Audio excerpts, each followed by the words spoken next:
Ganito kabilis ang takbo ng modernization ng Philippine Navy ngayon, at hindi ito basta tsismis lang, dahil may malinaw na ebidensya na mismo mula sa satellite images. Isang post mula sa ex-user na si Harrier023, o at Avenue 8 Harrier023, ang nagbigay ng bagong sulyap sa status ng mga bagong barko ng Pilipinas, partikular na ang 2nd at 3rd Raja Sulaiman Class Offshore Patrol Vessels o OPVAS na kasalukuyang ginagawa sa South Korea.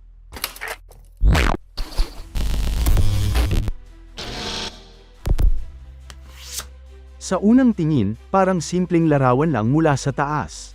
Pero kung titignan mo ng mabuti, makikita mo ang isang napaka-importanteng development.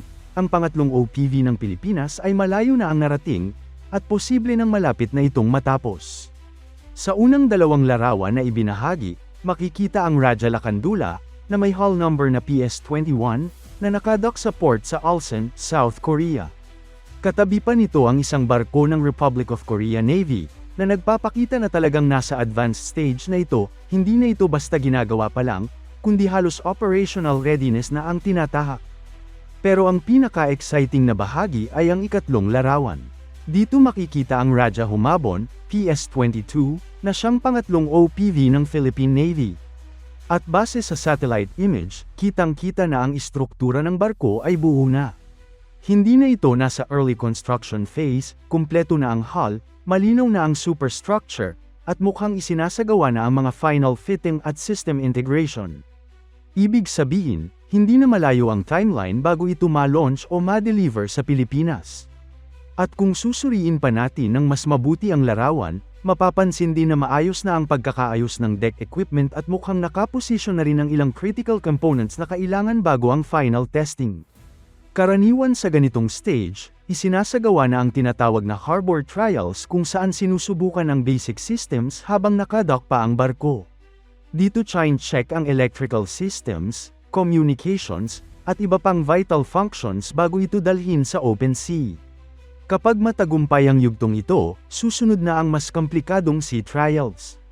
Isa pa sa napansin ng ilang observers ay ang overall clean layout ng barko, na indikasyon ng modern design philosophy na ginagamit ngayon sa naval vessels, mas efficient, mas madaling i-maintain, at mas flexible para sa future upgrades. Ibig sabihin, hindi lang ito basta bagong barko, kundi isang platform na handa para sa mas advanced na capabilities sa mga susunod na taon. Ngayon, bakit ba mahalaga ang development na ito? Para maintindihan natin, balikan natin kung ano ba ang role ng mga OPV sa modern naval operations. Ang offshore patrol vessel ay hindi kasing laki o kasing heavily armed ng frigate o destroyer. Pero huwag niyong maliitin ang halaga nito. Sa katunayan, ito ang isa sa pinaka-importanteng assets pagdating sa maritime security, lalo na para sa isang bansang tulad ng Pilipinas na may napakalawak na Exclusive Economic Zone o EEZ. Ang pangunahing trabaho ng OPV ay patrol, pero hindi lang basta patrol. Ito ang barkong ginagamit para magbantay laban sa illegal fishing, smuggling, piracy, at maging sa mga intrusion sa ating teritoryo.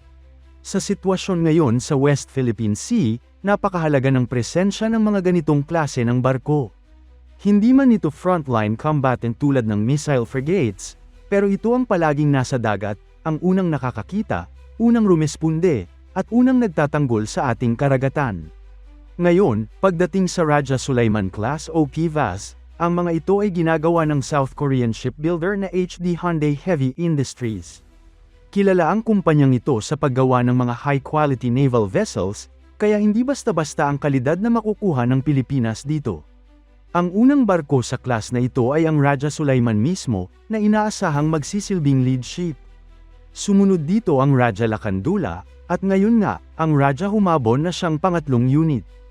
Ang bawat isa sa mga barkong ito ay may displacement na humigit kumulang 2,400 tons, may haba na nasa 94 meters, at kayang mag-operate sa malalayong karagatan ng matagal. Ibig sabihin, kaya nitong magpatrol sa malalayong bahagi ng EEZ ng Pilipinas nang hindi agad kailangang bumalik sa base. Bukod dito, inaasahan din na ang mga OPV na ito ay may helicopter deck, na nagbibigay ng karagdagang capability para sa surveillance at rapid response. Sa modern naval warfare at maritime security, napakahalaga ng aerial support, at malaking advantage ito para sa Philippine Navy. Pagdating naman sa armament, hindi man ito heavily armed tulad ng frigates, inaasahan pa rin na may sapat itong defensive systems tulad ng main gun, secondary weapons, at posibleng integration ng mas advanced systems sa hinaharap. Ngayon, balik tayo sa satellite image. Ang pinakamahalagang insight dito ay ang bilis ng progress ng construction. Kung ikukumpara sa mga nakaraang buwan, makikita na ang pangatlong OPV ay hindi na nasa initial stages. Ang ganitong level ng completion ay indikasyon na nasa final outfitting phase na ito, kung saan inilalagay na ang mga internal systems, electronics, at iba pang mission equipment. Sa ganitong stage, kadalasan ay ilang buwan na lang ang hinihintay bago ang launching o sea trials. At kapag nagsimula na ang sea trials, doon na talaga masusubok ang kakayahan ng barko, mula sa propulsion, navigation systems, hanggang sa integration ng iba't ibang kagamitan. Kung magiging maayos ang lahat, hindi malayong makita natin ang delivery ng pangatlong OPV sa loob ng susunod na taon o kahit mas maaga pa depende sa timeline ng contractor. Isa pang mahalagang punto dito ay ang consistency ng modernization efforts ng Philippine Navy. Hindi ito isolated project lang. Bahagi ito ng mas malawak na plano ng Armed Forces of the Philippines para palakasin ang kakayahan nito sa external defense. Sa mga nakaraang taon, nakita natin ang pagpasok ng mga bagong frigates, corvettes, at iba pang assets. At ngayon, ang focus ay hindi lang sa high-end combat vessels, kundi pati sa mga platform na kayang mag-sustain ng day-to-day operations sa dagat. Dahil sa totoo lang, hindi araw-araw ay gera ang hinaharap ng isang navy. Mas madalas, ito ay presence, deterrence, at law enforcement sa karagatan. At dito pumapasok ang tunay na halaga ng OPVAS.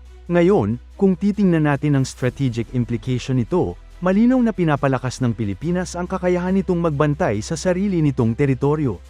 Sa harap ng patuloy na tensyon sa West Philippine Sea, ang pagkakaroon ng mas maraming operational vessels ay nagbibigay ng mas malawak na coverage. Hindi na limitado sa iilang barko ang patrol, mas marami ng area ang mababantayan, mas mabilis ang response, at mas consistent ang presensya. At tandaan natin, sa maritime disputes, ang presensya ay power. Hindi sapat ang claim lang. Kailangan may actual na barko na nandoon, nagpapatrolya, at nagpapatunay na ang lugar ay bahagi ng ating nasasakupan. Sa kabuuan, ang satellite image na ibinahagi ni Harrier 023 ay hindi lang simpleng larawan. Isa itong malinaw na indikasyon na tuloy-tuloy ang pag-unlad ng Philippine Navy. Ang pangatlong OPV, na Raja Humabon, ay halos buo na, at sa mga darating na buwan, posibleng makita natin ang isa na namang bagong asset na magpapalakas sa depensa ng bansa. Kaya ang tanong ngayon, handa na ba ang Pilipinas na gamitin ang mga bagong barkong ito sa maximum potential nito? Dahil ang tunay na sukatan ng modernization ay hindi lang kung gaano karaming kagamitan ang nabili, kundi kung paano ito ginagamit para protektahan ang bansa. Sa bilis ng development na nakikita natin ngayon, isang bagay ang malinaw, ang Philippine Navy ay unti-unting nagbabago. At ang pangatlong OPV na ito ay isa lamang sa mga patunay na ang Pilipinas ay seryoso na sa pagprotekta ng kanyang karagatan. Abangan natin ang susunod na update, dahil kung ganito ang takbo ng progress, hindi malayong makita natin ang mga barkong ito na aktibong nagpapatrolya sa ating mga dagat sa lalong madaling panahon.